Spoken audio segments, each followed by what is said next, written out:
Welcome to this episode of Eureka. What do you think I have in my hand? It looks red wine in color, right? But it's a nano gold particle dispersed in water. The properties of material when they are in nano size completely changes. We are going to have a very wonderful conversation with Dr. Pradeep, who is the Institute Professor at Indian Institute of Technology, Madras. Before we start our conversation, let's take a quick look at his brief profile. Keep watching Eureka. We are going to have a very wonderful conversation. Professor T. Pradeep is a stalwart in the field of nanotechnology. He is currently a professor of chemistry and also the Institute Professor at the Deepak Parekh Chair, Professor at the Indian Institute of Madras. Professor T. Pradeep held visiting positions at many leading universities and institutes in Asia and Europe. Professor T. Pradeep obtained his PhD from the Indian Institute of Science in 1991 and did his postdoctoral training at the Lawrence Berkeley Laboratory, University of California, Berkeley, and Purdue University at West Lafayette. Professor T. Pradeep's research interests are in molecular and nanoscale materials, and he develops instrumentation for those studies. He is involved in the development of affordable technologies for drinking water purification. His nanomaterials-based water technology, Amrit, is running successfully in the country to remove arsenic from drinking water. He and his team also made original contributions by successfully turning nanoscale pieces of silver to gold and gold to silver with a series of atom-by-atom changes from simple chemical reactions. Besides fellow of various prestigious and scholaristic academies of national and international repute, Professor T. Pradeep has been the recipient of several awards, including the Shanti Swarup Bhatnagar Prize, B.M. Birla Science Prize, National Award for Nanoscience and Nanotechnology, India Nanotech Innovation Award, and J.C. Bose National Fellowship. So thanks, sir, for being with us and then providing this wonderful opportunity to visit your lab and then look at your wonderful work. So let me start with this very simple question, perhaps every common man and common woman will have, because we are not very familiar with nano or nanotechnology. We have heard a lot about it, but we are not very familiar. If I go to a hotel in Chennai, and look at idli, I will find two idlis, one ordinary idli and one is called mini idli. Okay, there is a change in size, except that both are kind of same. So when you look at nano, are we talking about something very different material than what we are used to, or the same material in smaller size? Well, thank you for this opportunity. Indeed, it's a great honor and privilege to speak with you and your audience. Nanoscale materials are very ordinary when you look at them, but they are very different in terms of their properties. Look at this gold itself. This is now, let me hold this. So this is wine red in color. And if I take a drop of this onto my hand, it would look like or appear like water with let us say a dye dispersed in it. And you look at it, it will be wine red in color, but with time, gradually these particles will change color. Okay. And we can do this experiment right now, and if I do that, this will take a little bit of time, and this is wine red, but if I go on rubbing these, now you see, if you look at this, it has become blue. Yeah, right? Yeah. This has become blue. Why did it become blue? Well, it became blue because the metabolites on my skin interacted with this gold and changed this gold. So what did it do? It actually sensed the metabolites. Okay. And a friend of mine some years ago showed that by doing this, You can actually measure the concentration of proteins or certain molecules. Sometimes we showed later that this, by interaction with pesticides, changes color. Okay, so it's like, for example, if you have a thermometer, just put your thermometer in your mouth, it shows the change in temperature. In very similar, for example, this nanomaterial dispersion on your palm shows various things, or can be used. So this is one property, right? You have not heard of gold behaving like this. Yeah, if I keep a gold coin on my hand, nothing is going to happen, right? I mean, it's going to shine in gold color. So this is one important aspect. Wow, Nanoscale materials are way different from bulk materials. This is in terms of the color that you are seeing. But there are other particles which you will see later, which luminous, which give you bright red color under ultraviolet light. People have used it for other applications. So in essence, nanoscale materials appear like wine or whatever, but their properties are way different. And globally, people explore them for their unique properties. Okay. It may be catalysis, it may be electrical conductivity, it may be magnetism, it may be luminescence. So your field of specialization will prompt you or will make you look at these nanoscale materials with a different, So however you look at it, with the tools you look at it, you will find different things.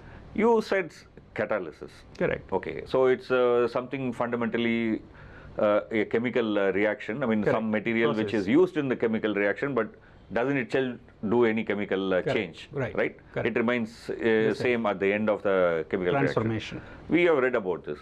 How would you, this catalysis will behave differently if it is in nanoscale? Why should it behave differently? I mean, after all, it's the same chemical, right? No. Why something is different in color is because its electronic structure is different. Its atoms are the same, but electronic properties are different. So when I say that gold is luminescent, which means that when you excite it with some light, it goes to an excited state, it comes back, this electron in this excited state comes back to its original state we call ground state and emits light. The difference in energy is emitted. Now this difference in energy is different when the particle size is different. So it can emit blue light or green light or yellow light or red light depending upon how this size is. It's not only size, shape, many other properties. What this shows is that, well, electronic energy level position is different. This electronic energy level position, when it is matching with the energy level position of some molecule which is undergoing catalysis, the catalysis is different. In one, let us say, in bulk, let us say iron is doing some catalysis. Now this iron's catalytic properties can be obtained by another material by changing its size. So you can induce iron's properties in another material. So let us say if there is platinum, which is useful for something, and you can induce properties of platinum in something else, which is really advantageous for us, extremely useful, because platinum is precious. Is it possible that platinum's properties can be induced in iron? It's a very interesting thing, and many of the catalysts that we are using today are environmentally polluting. So which means that if we have an alternative, which gives the same property or better property, then we are also saving the environment, right? I mean, can it play a role? In fact, this is one direction in which the world is moving. Is it possible to use nanomaterials to split water? And if you, by doing so, you are getting hydrogen and oxygen, and hydrogen is a fuel, oxygen is what we need, so fantastic. So this people call artificial, photosynthesis. In a way that this is like oxygen is generated. In the plant. Right. In the plant. Here it is artificially generated. So you are by generating by this artificial means oxygen and also some amount of energy, I mean in terms of hydrogen. So which means that just using the solar power. Yeah. So it is very similar to carbohydrates, right? So plants produce carbohydrates, which are fuels, and that is how we run with carbohydrates, and oxygen that goes back to the environment. Right? So this replenishes. Now, photosynthesis. Let us say if this photosynthetic machinery, if we can artificially create, this is one aspect of science, people are working on it. But using nanomaterials, if we can create fuels, something very new can happen. Now, if plants are synthesizing all these just outside, science, of course, can do that with another kind of a leaf. A leaf is doing this, another artificial leaf can be created. So this is the ultimate sort of dream of scientists. And across the world, it is a nanotechnologist's dream as well. For me, this is a very fascinating thing.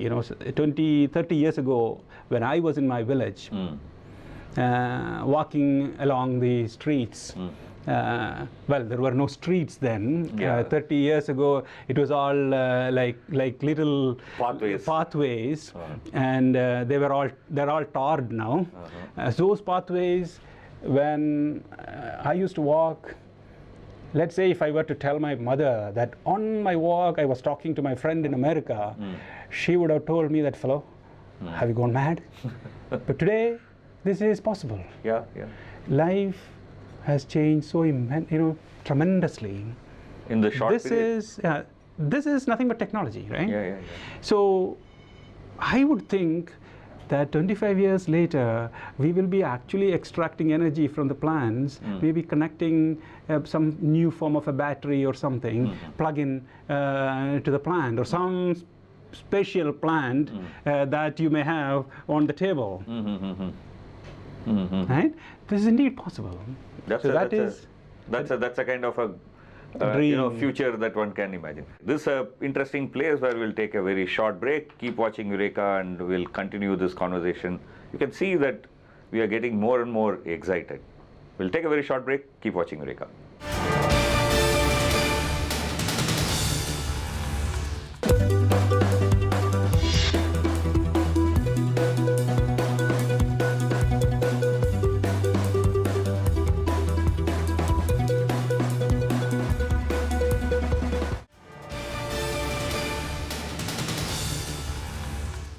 Welcome back to Eureka, and we are having a very wonderful conversation with Dr.T. Pradeep, who is the Institute Professor at Indian Institute of Technology, Madras, and he works on nanomaterial. We talked about nanomaterial and how their properties change wondrously. I mean, it's like magic, if one has to say so. And that's an area that you have been working. I mean, so it means that you would have also attempted to make new materials, right? Correct. In nano level. Can you tell us something about what you did and what's major work that you did in that? Several things are going on in the lab. Let me take some recent examples and tell you what new things that we have worked upon. This is a model of a particle of gold. Okay. This contains 25 atoms of gold. 25. Those bigger balls are gold. Gold atoms. Okay. Smaller ones are sulfur atoms. Okay. And on the sulfur there is another group which is not present here in this model, but you can imagine. Okay. So there are 18 of these. Okay. So gold 25, this if I were to say ligand, gold 25 ligand 18 is a molecule. Okay. Now what it means is that I have a molecular weight for this. Okay. Right? I have a unit.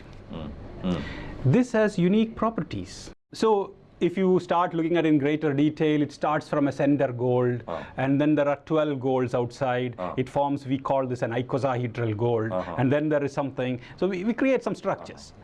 important thing is that there are several new such molecules of gold. Okay. Or molecules of silver, molecules of platinum, molecules of something. We found several of these kinds of new molecules. This is not my molecule, but there are several such new molecules that we have discovered. So this is a branch that we are contributing immensely today. So, but then there are many new exciting things that we have found. Some of you who are watching this particular show might have been introduced to an IUPAC nomenclature. Molecules have to be, have a name, and you write a name. Is there a way to write a name for this? Okay. Right? If you want to write a name for this, you have to simplify this structure. Is it possible? This is a very complex thing. Is it possible for you to go to the board and draw the structure like benzene? Right? We have introduced that. So the naming is something like, say, for example, hydrate. Right. Right. So like that, you need to find a way of. It's not only that. See, there is a there's a lot of complexity here. Think about this. This is, I said, gold. But I can take this gold and put palladium there. Then what happens? A completely different molecule, happens, right? I take this gold and change palladium and then put another palladium here. I can put it like this. But it can also be these two palladiums need not sit here and there. It can sit here and here. It can hit here and here. These are all different molecules. How do I know which molecule did I make? How do I write a chemical reaction? How do I write a mechanism? How do I write energetics? How do I understand the thermodynamics of it? All of these makes the science of this. This is something that we have introduced. Okay. Now, to give you an example, a very exciting aspect is that this structure is this structure. Now, you probably will not see that immediate connection, but let me leave this and then tell you that this is actually a ring. Okay. And if I simply rotate it, this is another ring. This I rotate it, this is another ring. Yes. So three rings connected, and this ring in ring structure is this. Okay. But interesting thing is that if I cut this ring, let us say cut one ring, I will simply take this out. But the when I take this out, remaining will go away. Because if I remove this, this is free. Yeah. And then this is also free. So what happens is that the whole structure collapses.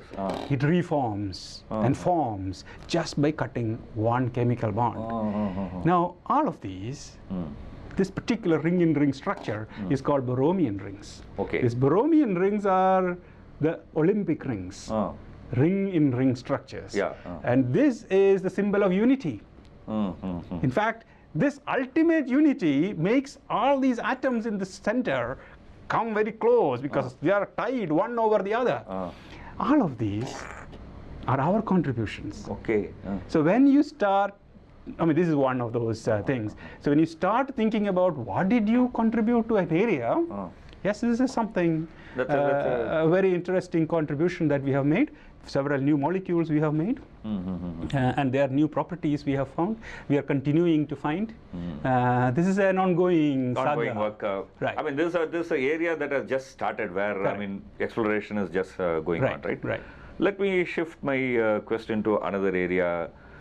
We are told that most likely if we have a water purifier in our home, there is a hidden hand of your lab.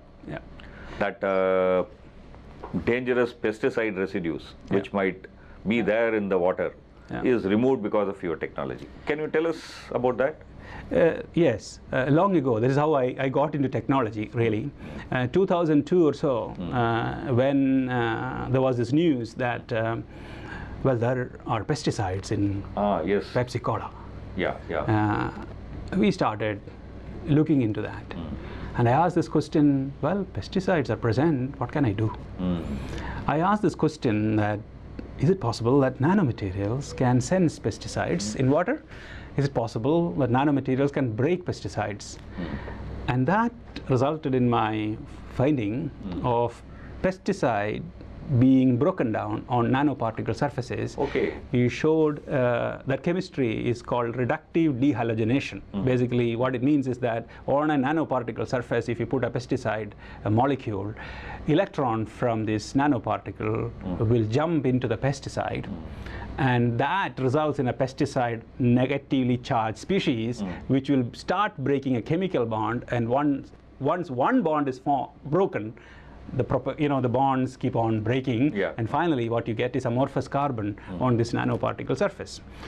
This is what we found. In 2005, we wrote, we submitted a patent application. That was my first patent. And then that was taken to the industry. And I asked some of these people that, well, nanotechnology will make a big impact in water. I can't believe that. Nanomaterials, there is no water and all that connection. Nanomaterials should make a big impact in let us say, electronics. Yeah, data storage. That's what people will immediately think of. Right. Yeah. This is probably not the right area. But I said, this kind of finding is unique. We should take it. Fortunately, there was this company which was happy to take it forward. So I worked with them for another 2 years or so. So we introduced this product in 2007 in the market, and now that must have reached some 8 million people or so. 8 million people in this country. Yeah. Right? So, so it has given also a lot of good amount of royalties, and so Institute is quite happy about that. But I suppose India should also be happy because of your technology. The pesticides is removed, and perhaps a lot of people and young children are saved from being affected by it, right? Correct. So it's not only the royalty to your institution, but also the safety and security of this country. Certainly, all these are important issues. But when I look at it, when originally, when I said that this is an important thing in 2002 and 2003 onwards, if we had taken it up in a very big way, we would have made big impact globally.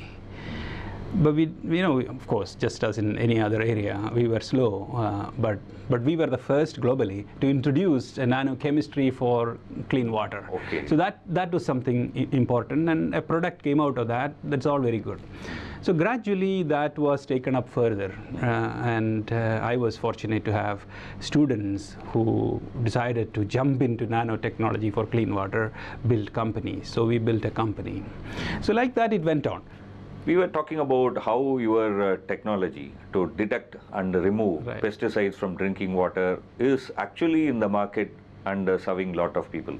Yeah. The other major concern in India is arsenic poison. Correct. And that's also another area that you worked, right? Yes. I mean, removing arsenic from drinking water. Right. So years ago, after introducing this particular purifier, we asked this question, what else we can do? So we started working on a number of things. Several patents, some 60, 70 patents have come out of that research. But one important thing was this arsenic removal. Arsenic in Indian waters, we have in several regions of the country, arsenic concentration can be even up to about 1000 ppb, that is 1 ppm. 1 milligram per liter. Okay. But generally it is about 200 micrograms per liter, 0.2 milligram per liter. And the recommended limit is 10 ppb, 0.01 milligram per liter. Now, in order to remove this, because there are many technologies available, but they are not affordable, and they are also not eco-friendly. So once the arsenic is removed, can you put back these materials in the soil? Now, we worked on this for quite some time. So we introduced a material, and that is here sitting in front of you. So this is now industrially produced. So if you take this, this is a nanostructured material. And this nanostructured material is just about 20 grams of this powder. Okay. Will remove arsenic from 1000 liters of water. 20 grams from 1000 liter. Yeah. You just put it in water. Yeah. That's all. Yeah. So we can create a purifier with this kind of material, and we can remove arsenic without the use of energy. So water can simply flow through it, and you get clean water. So today we can give this technology, or we can produce clean water at a cost of 2 paisa per liter. And so the Union government has approved that technology. World Bank has approved that technology. Several governments have implemented this. We have a startup company on this. Some of our students have taken this up as their activity, and they are getting a salary from this. So that is another side to this. What I have decided is that whenever such things happen, you also build a program around it, a prototype development program. You build a company around it. You build a set of people around it. Okay. So over a period of time, several such companies have come out. So we have now 4 companies. 2 of them have production units. 2 of them are still in my laboratory. People are doing PhDs and all that. They will soon get out. And it is also important that we build, along with this material, we build a person who can take it. Otherwise, this will not reach people. That will be only as a published paper. Correct. You have been constantly referring to students. Correct. You are never talking about only yourself, but you and your students. That's something very interesting. Yeah. So, what's the scenario today? What's the scenario for Indian students who are pursuing higher education in science, PhDs in science? This is a very important point that you have brought up. I'm seriously concerned about this. In the past, let's say, 100 years, India's first PhD was in 1904. We have been producing just till about 1930, 1920, we produced only 13 PhDs, 1-3. We gradually produce PhDs. But then, somewhere around 2000, we see a big jump in number of PhDs, and today we are producing about 7,000 PhDs in science. Per year? Per year. So, gradually we have been producing from 1900 to about 2000, boom. That's a huge jump that has happened. Now, very few of those people have opportunities. Good opportunities, I mean. They will get something, but good opportunities. If I were to, I did a sort of analysis of this, good opportunities in the country, they are just about 800 to 1,000 or so per year. Okay. 8,000 PhDs you produce. So what is happening to these 7,000 people who are left behind? Maybe there are, most of the PhDs, let us say, are not so good, let us say. Some are very good. How many of these very good PhDs get opportunities? That itself. When I did that analysis, about 2,000 PhDs are from very good institutions, good PhDs. Private institutions have to take up research as an important priority. In most of our universities, there is no instrumentation culture. You just buy it off shelf, that's all. Right. Unless you build state-of-the-art infrastructure, your students are not trained. I could do probably this much because I had that background. I built instruments for my PhD. Now here, today, there is no glass blower to help you build an instrument. There is no machinist.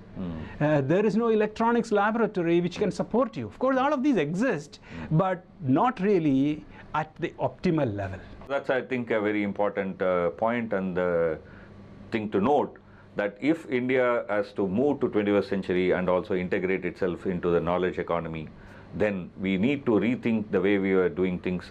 And this is where we will end this conversation. There are a lot more to discuss, but for want of time, we will end this conversation now. Keep watching Eureka. We'll come back with another interesting conversation next week.